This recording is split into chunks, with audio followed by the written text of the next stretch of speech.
All right, so for the next tip in this series, I just want to show you something that is a little bit more practical, kind of like putting into practice some of the tips that I've given you in previous videos into something that is very specific in a concrete example of how you can use them. So for me, it would be teaching, because I do that online. I have like an online academy. I have a bunch of courses. So I do a lot of teaching online, and I use one of these tools, one of the, let's say the radial menus or the grid menus, connected to one of the express keys specifically for teaching. So let me just go ahead and show you what that means.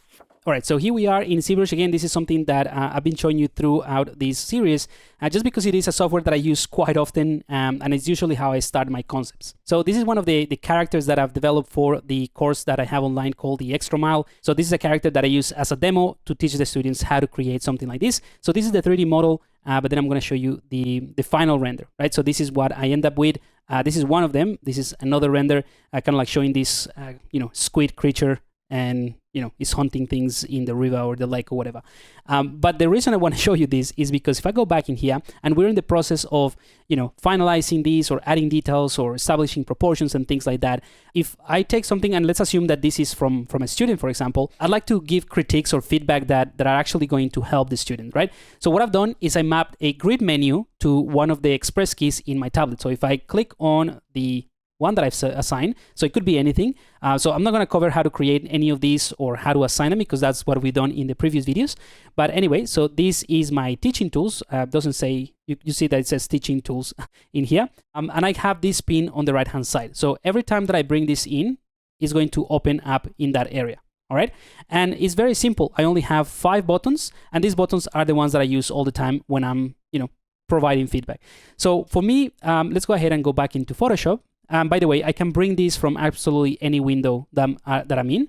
So I assign this to be kind of like for all other apps, like as a default menu. So it doesn't change between software. It's always going to be this one regardless of the software.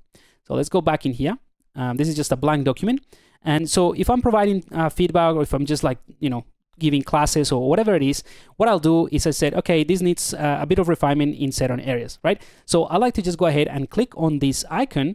That is going to bring in my print screen, and I can just drag and drop, or drag basically a rectangular like this.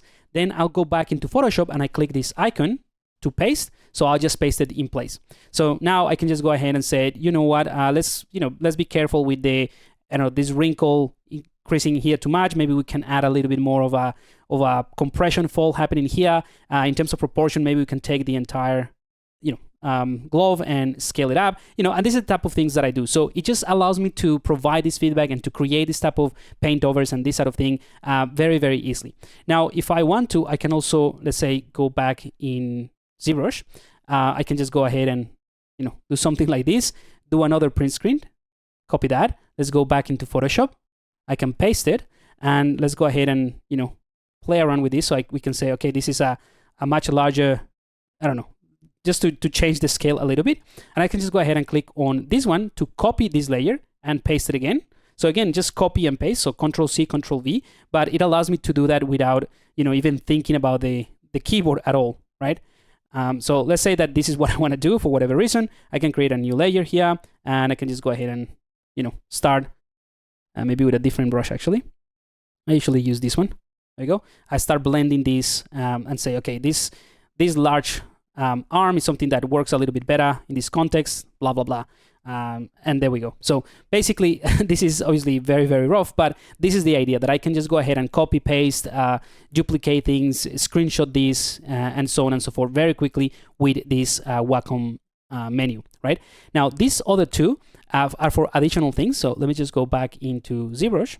So one thing that I really love using is a software called EpicPen. So if I click on this one, this is going to launch EpicPen. So I'm going to click on that one. So let me just go ahead and bring it in because it opens in a different window. And this is EpicPen. This is just a separate software, nothing to do with Wacom, but it allows me, when I'm using the Wacom, it allows you to select this type of tool, and I can literally paint over the screen regardless of the software. So I can say, okay, let's focus on the face now, blah, blah, blah. I can still move things around, and I can say, maybe this needs to be smaller, or and I can write things like that. So this is what I wanted to show you, that as I work and as let's say I teach or do a demo and I explain things like, all right, this is a separate subtool, a different object from this. So let's separate this one, and I can just write and do annotations in here. So this button right here launches this application that allows me to write on the screen, and that's only if I don't want to take a screenshot. If I want to take a screenshot, I just use the other ones. So this is just like as I demo something that is live. I don't have to be switching between Photoshop and ZBrush. I can just simply use the EpicPen. All right, so that is what I wanted to show you. Let's just leave it there. And finally, I have another button here, which is a GifCam. So if I click on this one, it's going to launch another little software called the GifCam. And this allows me to create animated GIFs. So that way I can show specific things or kind of like provide feedback in a specific way. So I can go ahead and let's say, I'm going to take my brushes, select this, there we go, get closer here. I can click on recording, and then I can start moving this like so, just to adjust the volumes and say, you know what, this is what my proposed changes. I think this works a little bit better, blah, blah, blah. I can stop now, and I can save this, and it will be saved in the desktop or something like that. And then I can just go to my desktop, and I can bring in the animated GIF that I just recorded. So let's collapse this.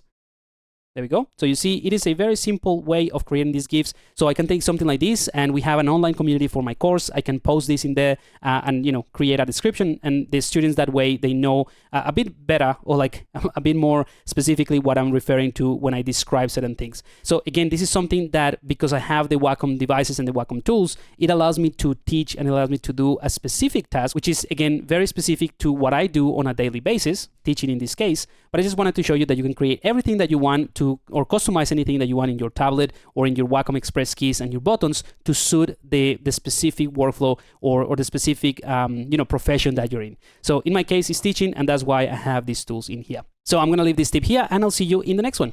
Cheers.